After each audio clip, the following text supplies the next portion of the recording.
ഗൗതമ ബുദ്ധൻ പറഞ്ഞതുപോലെ ആര് തന്റെ മനസ്സ് കീഴടക്കുന്നുവോ അവൻ ഈ ലോകം തന്നെ കീഴടക്കാൻ കഴിയും. നമ്മുടെ മനസ്സിനെ നിയന്ത്രിക്കാനുള്ള മൂന്നാമത്തെ വഴി എന്ന് പറയുന്നത് ടൈം മാനേജ്മെന്റ് ആണ്.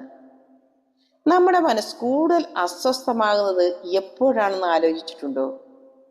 സമയത്തെക്കുറിച്ച് ഒരു പദ്ധതിയുമില്ലാത്തപ്പോൾ, ഒരു ജോലിയും മാറ്റിവെച്ചുകൊണ്ടിരിക്കുമ്പോൾ, രാവും പകലും വെറും ഒരു ഓട്ടമായി മാറുമ്പോൾ. യഥാർത്ഥത്തിൽ പ്രശ്നം ടൈം അല്ല, സമയത്തെ കൈകാര്യം ചെയ്യാനുള്ള കഴിവാണ്. ഇവിടെ നിന്നാണ് മനസ്സിനെ നിയന്ത്രിക്കാനുള്ള മൂന്നാമത്തെ വഴി ആരംഭിക്കുന്നത്. മൈനസ് സമയം മാനേജ്മെന്റ്. നമ്മൾ ജീവിക്കുന്ന ഈ ലോകത്ത് തിരക്കുള്ളവർ ആകുക എന്നത് ഒരു ട്രെൻഡായി മാറിക്കൊണ്ടിരിക്കുന്നു. തിരക്കുള്ളവൻ ആയിരിക്കുക എന്നത് തിരക്ക് മാനേജ് ചെയ്യുന്നവൻ ആയിരിക്കുക എന്നതും ഒരുപോലെയല്ല.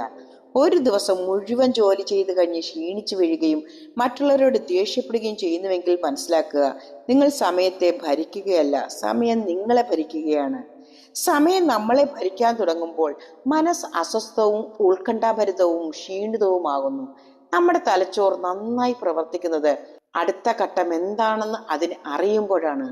മനസ്സിന് ദിശാബോധം വേണം, വ്യക്തത വേണം. ആ വ്യക്തത സമയ മാനേജ്മെന്റിൽ നിന്നാണ് നമുക്ക് ലഭിക്കുന്നത്. ഓരോ ജോലിയും നിങ്ങൾ നിശ്ചിത സമയം തീരുമാനിക്കുമ്പോൾ, അത് എപ്പോൾ ചെയ്യണമെന്ന് നമുക്ക് അറിയുമ്പോൾ നമ്മുടെ മനസ്സ് സ്വയം ശാന്തമായിരിക്കും.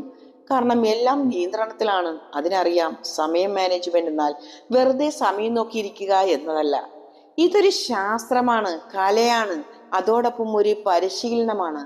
ഇത് നമ്മൾ പരിശീലിച്ചാൽ നമ്മുടെ ജീവിതം മാത്രമല്ല, നമ്മുടെ വിധി, നമ്മുടെ മനസ്സ് എന്നിവ നമുക്ക് നിയന്ത്രിക്കുവാൻ കഴിയും. ആധുനിക മനഃശാസ്ത്രം പറയുന്നു, നമ്മൾ നമ്മുടെ ദിവസത്തെ ആസൂത്രണം ചെയ്യുകയും അത് പിന്തുടരുകയും ചെയ്യുമ്പോൾ നമ്മുടെ തലച്ചോറ് ഡൊപാമിൻ എന്ന രാസവസ്തു പുറപ്പെടുത്തുവിടുന്നു.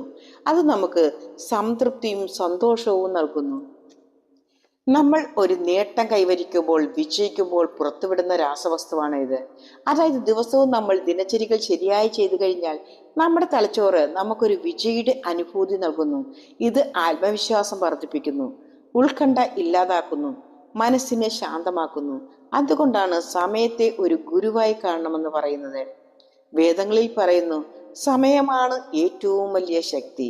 ഈ ശക്തിയിലൂടെ കൂടെ പഠിക്കുന്ന ഒരാൾക്ക് ഒരു ലക്ഷ്യവും അസാധ്യമല്ല. ഗൗതമ ബുദ്ധനും സമയത്തിന്റെ പ്രാധാന്യത്തെക്കുറിച്ച് മനസ്സിലാക്കിയിരുന്നു. ഒരു സ്ഥലത്ത് അദ്ദേഹം പറഞ്ഞു, സമയം പാഴാക്കാത്ത വ്യക്തി പൂർണ്ണമായും ജീവിക്കുന്നു എന്ന്. അദ്ദേഹം അത്ഭുതകരമായ മറ്റൊരു കാര്യം കൂടി പറഞ്ഞു, ഭാവിയെക്കുറിച്ച് ആശങ്കപ്പെടരുത്, ഭൂതകാലത്തെക്കുറിച്ച് പശ്ചാത്തലത്തിൽ ജീവിക്കരുത്, ഇപ്പോഴത്തെ നിമിഷത്തിൽ ജീവിക്കുക. കാരണം ഇവിടെയാണ് ജീവിതം. സമയം മാനേജ്മെന്റ് നമ്മൾ ഇവിടെ എന്ന നിമിഷത്തിൽ കേന്ദ്രീകരിക്കാൻ പഠിപ്പിക്കുന്നു. ഇന്നത്തെ കാലത്ത് ഒരാൾ എനിക്ക് സമയമില്ല എന്ന് പറഞ്ഞാൽ യഥാർത്ഥത്തിൽ എനിക്ക് മുൻഗണനകൾ തീരുമാനിക്കാനുള്ള കലയെ അറിയില്ല എന്നതാണ്. കാരണം സത്യം ഇതാണ്, നമ്മൾക്ക് എല്ലാവർക്കും ദിവസത്തിൽ 24 മണിക്കൂറാണ്. വ്യത്യാസം അത് എങ്ങനെ ഉപയോഗിക്കുന്നു എന്നതിലാണ്. ഓരോ മണിക്കൂറിന്റെയും കണക്കുകൾ സൂക്ഷിക്കുക. പൂർണ്ണ ബോധത്തോടെയും ആഴത്തിലും ജീവിക്കാൻ ശീലിക്കുക. നമ്മൾ സമയത്തെ ബഹുമാനിക്കുന്നുവെന്ന് മനസ്സ് കാണുമ്പോൾ മനസ്സ് നമ്മളെ ബഹുമാനിക്കുവാൻ തുടങ്ങും.